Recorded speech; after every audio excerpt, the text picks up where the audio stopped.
ಇದು ಬಂದ್ಬಿಟ್ಟು aloe vera oil. ನಾನು ಬಂದ್ಬಿಟ್ಟು ಏನು ಮಾಡ್ತಾ ಇದ್ದೀನಿ ಅಂದರೆ ಯಾವ ರೀತಿ ಉಜ್ಜಬೇಕು ಎಣ್ಣೆ ನಮ್ಮ ಮುಖಕ್ಕೆ ಎಷ್ಟೊಂದು ಅದ್ಭುತವಾದ ವಿಡಿಯೋ ಮಾಡಿದೆ. ಅದೇ ಪ್ರಕಾರ ಇವಾಗ ಹೇಳ್ತಾ ವಾರಕ್ಕೆ 15 ದಿವಸಕ್ಕೊಮ್ಮೆ ಆಯಿಲು ಮುಖಕ್ಕೆ ನೋಡಿ ಈ ರೀತಿ ಡೈಲಿ ಚೆನ್ನಾಗಿ ಸ್ಕ್ರಬ್ ಮಾಡಬೇಕು. 2 ಡ್ರಾಪ್ ಸ್ಕ್ರಬ್ ಮಾಡಿ ಉಜ್ಜೋದ್ರಿಂದ ಅಷ್ಟೊಂದು ಬೆನಿಫಿಟ್ಸ್ ಇರ್ತೈತೆ ನಮ್ಮ ಮುಖಕ್ಕೆ. ನೋಡ್ರಿ ಈ ಥರ ಎಲ್ಲ ಎರಡೂ ನಮ್ಮ ಫಿಂಗರಿಂದ ಈ ಥರ ನೋಡಿ ಮುಖ ಎಲ್ಲ ಉಜ್ಕೊಳ್ತಾ ಇದ್ದೀನಿ ನಾನು ರಾತ್ರಿ ವೇಳೆಯಲ್ಲಿ ಈ ರೀತಿ.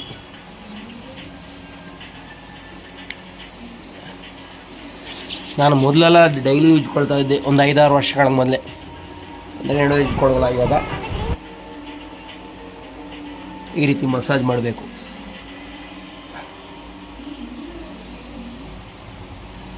Natural aloe vera oil, olive oil.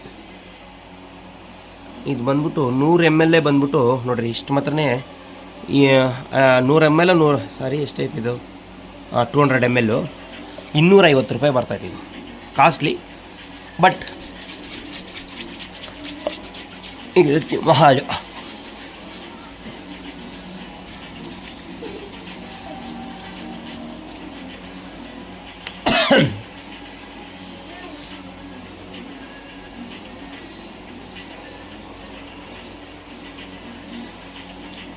ಈ ರೀತಿ ಉಜ್ಜೋದರಿಂದ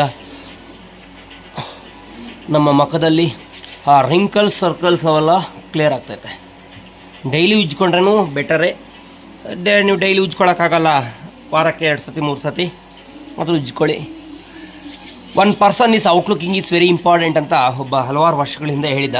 ಅದು ಏನು ಅಂತ ಕೇಳಿದ್ರೆ, ಒಬ್ಬನ ಮನುಷ್ಯದ ಈಚೆ ಕಡೆ ನೋಡಬೇಕಂದ್ರೆ ಅವ್ನು ತುಂಬ ಲುಕ್ಕಾಗಿ ಕಾಣಿಸ್ಬೇಕಂತೆ ಅಂತ ಒಬ್ಬ ನಾರ್ಮಲ್ ಪೀಪಲ್ ಹೇಳಿದ್ದ.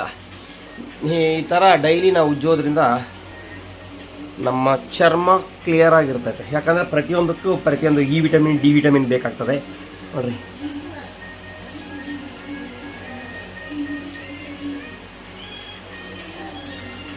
ಓಕೆ, ನೈಟ್ ಮಲಗೋ ಸಮಯದಲ್ಲಿ ಉಜ್ಕೊಳ್ಬೇಕು. ಇದು ಬೆಳಗ್ಗೆ ಹೊತ್ತು ಉಜ್ಕೊಳ್ಬಾರ್ದು. ಯಾಕಂದರೆ ಇವಾಗ ಉಜ್ಕೊಂಡು ಬೆಳಗ್ಗೆ ಹೊತ್ತು ಏನಾದರೂ ಉಜ್ಕೊಂಬಿಟ್ರೆ ಆ ದುಮ್ಮು ಅದು ಮೆತ್ಕೊಂಡು ಇನ್ನೂ ಸ್ವಲ್ಪ ಜಾಸ್ತಿ ಆಗೋ ಚಾನ್ಸಸ್ ಐತೆ.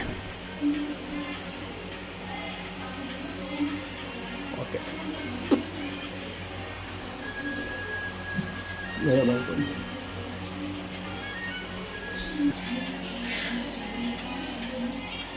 ನೋಡಿರಿ ಒಂದು 5 ನಿಮಿಷಕ್ಕೆ ಮೊದಲು ನೀವು ನೋಡಿರ್ಬೋದು, ನಾನು ಉಜ್ಜೋ ಸ್ಟಾರ್ಟ್ ಮಾಡೋ ಸಮಯದಲ್ಲಿ ಸ್ವಲ್ಪ ಕ್ಲಿಯರೆನ್ಸ್ ಕಡಿಮೆ ಇತ್ತು. ಒಂದು 10 ನಿಮಿಷ ಹೋಲ್ಡ್ ಮಾಡಿದ್ದೆ ವಿಡಿಯೋ.